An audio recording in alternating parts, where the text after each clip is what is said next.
नमस्कार। Online classes के साथ मैं जयरूप पटेल।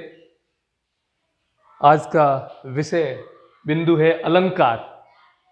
अलंकार क्या है, कितने प्रकार के होते हैं और कौन कौन से हैं वो आप तक पहुंचा रहे हैं। अलंकार का सबसे पहले क्या अर्थ होता है? अलंकार का मतलब होता है आभूषण।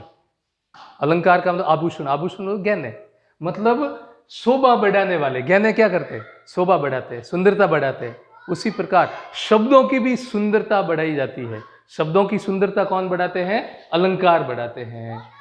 इसीलिए इनको आभूषण या शोभा बढ़ाने वाले कहते हैं। अब अगर संस्कृत के प्राचीन विद्वान दंडी के अनुसार परिभाषा देखें तो काव्य शोभा करान धर्मान अलंकारान प्रशस्ते, यानी कि काव्य को शोभा प्रदान करने वाले धर्म या तत्व अलंकार कहलाते हैं। साधारण शब्दों में आप ये कह सकते हो कि काव्य की शोभा बढ़ाने वाले शब्दों को अलंकार कहते हैं। काव्य की शोभा बढ़ाने वाले शब्दों को अलंकार कहते हैं। अब अलंकार तीन प्रकार के होते हैं। तीन प्रकार के अलंकार माने जाते हैं: शब्दालंकार, अर्थालंकार और उभयालंकार। कहीं पर विद्वान दो प्रकार भी बताते हैं कि भाई शब्दालंकार और अर्थालंकार। वजह साफ है कि जो उभयालंकार है वो शब्दालंकार में भी आ जाता है और अर्थालंकार में भी आ जाता है। अब शब्दालंकार नाम से ही स्पष्ट है, यानी अलंकार शब्दों में, किसी भी काव्य के शब्दों के अंदर अलंकार आ जाता है तो उससे जो चमत्कार उत्पन्न होता है वहां पर शब्दालंकार है। अर्थालंकार किसी शब्द का अर्थ या किसी वाक्य के अर्थ के बाद में आता है तो वहां पर अर्थालंकार होता है। और जब अर्थ की वजह से किसी वाक्य में या किसी काव्य में चमत्कार उत्पन्न होता है तो वहां पर अर्थालंकार है। और बताया है कि उभयालंकार शब्दालंकार भी हो सकता है और अर्थालंकार भी हो सकता है। अब हम शब्दालंकार का उदाहरण लेते हैं। सबसे पहले अनुप्रास अलंकार। अनुप्रास अलंकार को देखिएगा कि वर्ण या वर्ण समूह अनेक यानी दो या अधिक बार आए। कोई भी वर्ण या वर्ण समूह कितनी बार? दो या दो से अधिक बार अगर आ जाता है तो वहां पर कौन सा अलंकार होगा? अनुप्रास अलंकार होगा। दो या दो से अधिक बार कोई भी वर्णों की आवृत्ति होती है। आप यूं कह सकते हो कि वर्णों की बार बार आवृत्ति होना अनुप्रास अलंकार कहलाता है। तो अब यहां देखो, जैसे उदाहरण, भगवान भागे दुख जनता देश की फूले फले। अब यहां पर देखो दो बार आ गया भ और भा, फिर फू और फ, ये भी दो बार आ गया। तो ये दो बार आया है। दो या दो से अधिक बार वर्णों की आवृत्ति होना अनुप्रास अलंकार का उदाहरण माना जाएगा। अब अनुप्रास अलंकार के भी चार भेद हैं। कितने? चार भेद है। सबसे पहला लेते हैं हम छेकानुप्रास। छेकानुप्रास की परिभाषा देखिए कि वर्ण या वर्ण समूह का दो बार आना, अर्थात एक वर्ण या वर्ण समूह की एक बार आवृत्ति होना। किसी भी वर्ण की या वर्ण समूह की एक बार आवृत्ति होती है। एक बार आवृत्ति होने का मतलब एक बार और आ जाता है, यानी दो बार हो गया कुल मिला के। या वर्ण या वर्ण समूह का दो बार आना, एक ही बात है। वर्ण या वर्ण समूह का दो बार आना या वर्ण समूह की या वर्ण या वर्ण समूह की एक बार आवृत्ति होना छेकानुप्रास कहलाता है। अब इसका उदाहरण देखिए, अति आनंद मगन महतारी। अति आनंद मगन महतारी, यहां पर अ और आ, म और म, यहां पर इन शब्दों की आवृत्ति हो रही है। अ आ की आवृत्ति हो रही है, म की आवृत्ति हो रही है। यानी किसी भी शब्द, किसी भी वर्ण या वर्ण समूह की कितनी बार आवृत्ति हो रही है? केवल दो बार हो रही है। यहां देखो, कानन कठिन भयंकर भारी। कानन कठिन भयंकर भारी में भ और भा, का और क दो बार आवृत्ति, मतलब दो वर्णों की दो बार वर्ण आया है, यानी कि एक बार आवृत्ति हो रही है। एक बार आया वापस इसकी आवृत्ति, एक बार आया वापस इसकी आवृत्ति। तो यहां पर कौन सा उदाहरण है? ये छेकानुप्रास का उदाहरण है। अब दूसरा हम लेते हैं वृत्त्यनुप्रास। छेकानुप्रास के बाद में कौन सा लेते हैं? वृत्त्यनुप्रास। अब वृत्त्यनुप्रास में देखो, इसमें एक वर्ण या वर्ण समूह की अनेक बार आवृत्ति होती है। उसमें 2 बार हो रही थी और इसमें एक वर्ण या वर्ण समूह की अनेक बार आवृत्ति होती है, या यूं कह सकते हैं कि 2 से अधिक बार आवृत्ति होती है। 3 बार हो सकती है, 5 बार हो सकती है, 7 बार हो सकती है, वो बात अलग है। लेकिन 2 बार अगर होगी तो वो 6 का अनुप्रास हो जाएगा। 2 से अधिक बार आवृत्ति हो रही है यानी कि 2 से अधिक बार वर्ण आ रहा है, वहां वृत्तीय अनुप्रास है। जैसे भव्य भावों में भयानक भावना भरना नहीं। अब यहां भ, भा, भ, भा, भ 5 बार वर्ण आ रहा है, यानी कि आवृत्ति एक ही वर्ण की 4 बार आवृत्ति हो रही है। तो उदाहरण कौन सा होगा? वृत्तीय अनुप्रास का। एक और ले लो, खड़ग सिंह के खड़कने से खड़कती है खिड़कियां। अब यहां ख, ख, ख, ख, खी 4 बार आ गए, 4 बार वर्ण आया। अड़ अड़ अड़ अड़ 4 बार आ गया। और क, क, क, क और की ये 3 बार आ गया, यानी 2 से अधिक बार आवृत्ति होगी। शब्द जो वर्ण है वो कितनी बार आ गया? 3 बार आ गया यहाँ, यानी कि 2 से अधिक बार आ गया है। तो यहाँ पर वृत्तीय अनुप्रास 2 बार आता है, 6 का अनुप्रास। 2 से अधिक बार वर्ण आता है तो वृत्तीय अनुप्रास। अब तीसरा लेते हैं हम श्रुति अनुप्रास। श्रुति अनुप्रास जब श्रुति की आवृत्ति हो, अर्थात जब एक स्थान से उच्चारण होने वाले बहुत से वर्णों का प्रयोग किया जाए, एक ही स्थान से उच्चारित होने वाले शब्द, जैसे कंठे से है, तालवे से है, दंते से है, मूर्धन्य से है, कहाँ से वो उच्चारित होते हैं, तो उच्चारण स्थान को ध्यान में रखते हुए इसको पहचाना जाता है श्रुति अनुप्रास, यानी सुनने में मालूम पड़ जाएगा। अब आपको पता है कि कंठे क, ख, घ, घ, र ये सारे कंठ से आते हैं। आ। अब इसके अलावा तालवे भी है, तालु से आता है ना। और जैसे छ, छ, ज, ज, य, ये मूर्धन्य मूर्धा को टच करता है यहाँ पे, ट, ठ, ड, ढ, न, ये। और दंते दांतों से त, थ, द, ध, न। और ओष्ठ्य भी होता है प, फ, ब, भ, म। तो उच्चारण का स्थान देखा जाता है इसमें श्रुति अनुप्रास में। जैसे दिनांत था थे दीननाथ डूबते स धेनु आते ग्रह ग्वाल बाल थे। अब यहां पर देखो ज्यादातर कौन से आ रहे हैं? दंते वाले, जैसे त, थ, द, ध, न, थ भी आ गया, थ भी आ गया, द, न, ना, थ, है ना, त, ये सारे त। तो ये जो आए हैं वो एक ही उच्चारण स्थान से बोले जाते हैं। त, थ, द, ध, न आप बोलोगे दंते वाले, तो दंते ये त, थ, द, ध, न, यानी कि सारे उच्चारण स्थान एक ही स्थान से आए अधिकतर।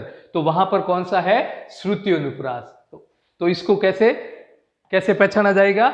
यानी कि उच्चारण होने वाले बहुत से वर्णों का प्रयोग किया जाता है, एक ही स्थान से उच्चारित होंगे, ये एक ही स्थान से उच्चारित होंगे। तो ये हो गया श्रुति अनुप्रास। हो सकता है इसके अंदर कोई कंठे के आ जाए, कोई तालवे के आ जाए, कोई मूर्धन्य के आ जाए, या ओष्ठ्य के आ गए। ये उदाहरण जो था वो दंते का था, श्रुति अनुप्रास हो गया, तीनों पढ़ लिए। चौथा जो इसका अनुप्रास का जो भाग है वो है अंत्यानुप्रास।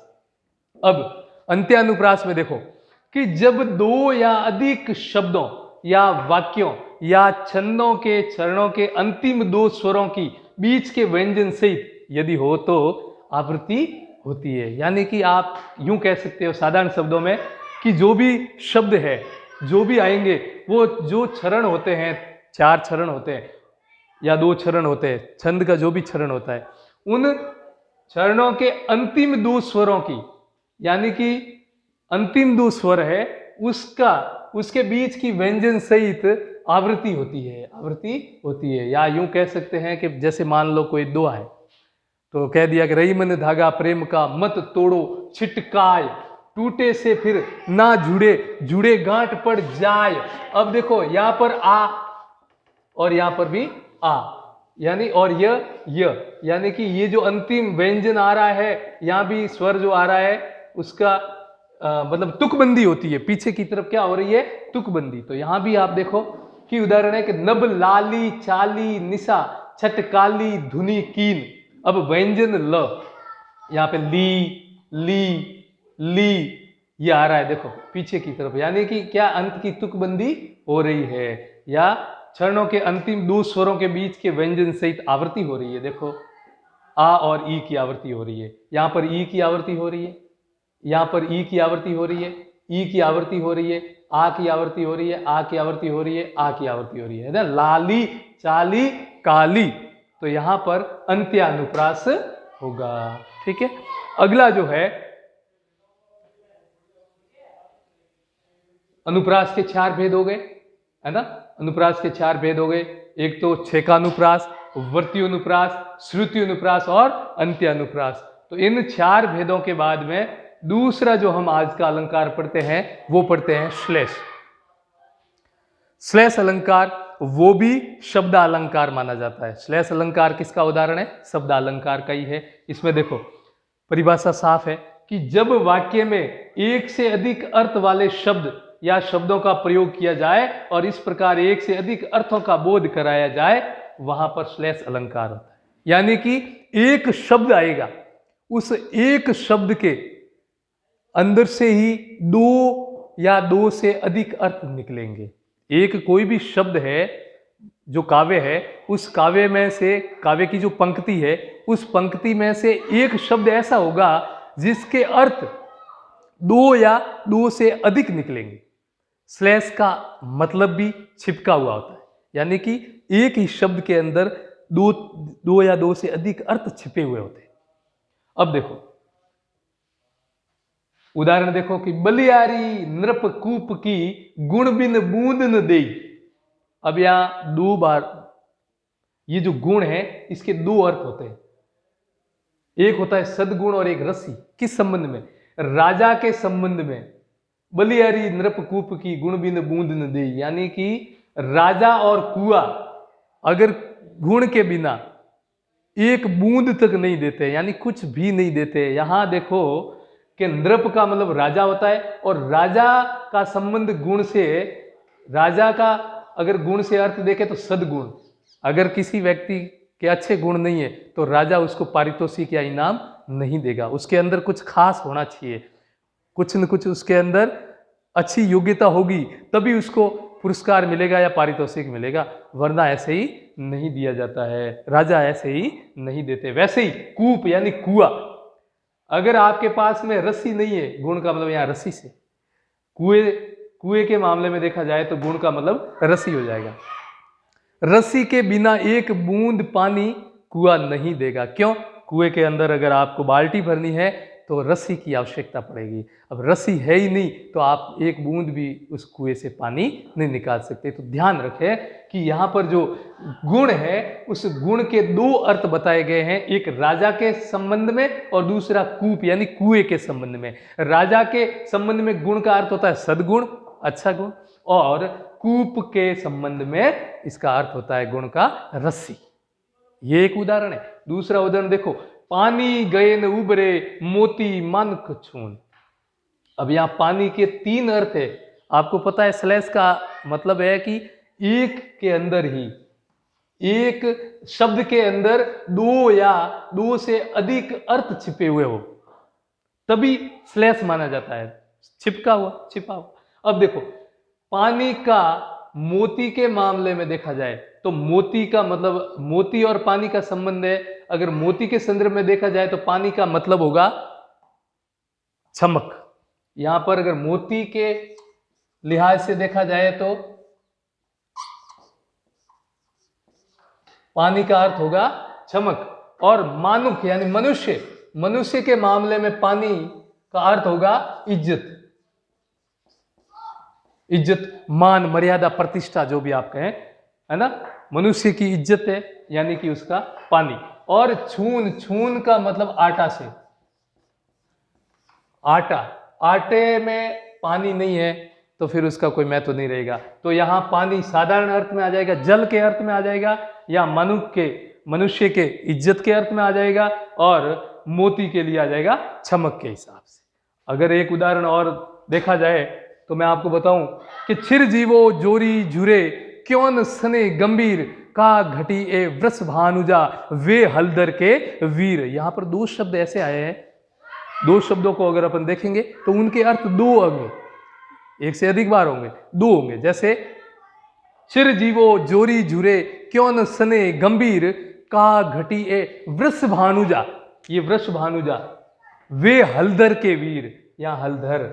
अब आप देखो वृष भानुजा के दो अर्थ हो जाते हैं, वृषभ अनुजा यानी बैल की छोटी बहन, कौन हुई, गाय, और एक वृष नामक जो ऋषि था उसकी बेटी, कौन, राधा। तो वृष भानुजा एक तो राधा के संबंध में कहा गया है और दूसरा गाय के संबंध में कहा गया है। एक और उदाहरण है जैसे हलधर, यानी कि साधारण अर्थों में देखें, हल को धारण करने वाला, कौन, बैल भी हो सकता है, किसान भी हो सकता है। हल को धारण बैल भी करता है और किसान भी करते हैं। तो मान लो हलधर एक किसान के संबंध में आया है, एक हलधर श्री कृष्ण के भाई बलराम के बारे में बताया गया है। तो यहां देखो श्लेष यानी छिपका हुआ, एक ही शब्द के अंदर दो अर्थ, दो या दो से अधिक अर्थ छिपे हुए होते हैं, वहां श्लेष होता है। परिभाषा एक बार पुनः देख लीजिए, जब वाक्य में एक से अधिक अर्थ वाले शब्दों का प्रयोग किया जाए और इस प्रकार एक से अधिक अर्थों का बोध कराया जाए, वहां श्लेष अलंकार होगा। तो आज के इस प्रथम भाग में हम आपको अनुप्रास और श्लेष इन दोनों के बारे में हमने आपको बताया है। आगे अलंकार का दूसरा भाग जारी रहेगा। तब तक के लिए बहुत बहुत धन्यवाद। एक विशेष निवेदन है, अधिक से अधिक छात्रों, अधिक से अधिक प्रतिभागियों, अधिक से अधिक प्रतियोगी परीक्षा में भाग लेने वाले छात्र छात्राओं तक पहुंचाने के लिए कृपया सब्सक्राइब करते रहिए, लाइक करते रहिए, शेयर करते रहिए। धन्यवाद।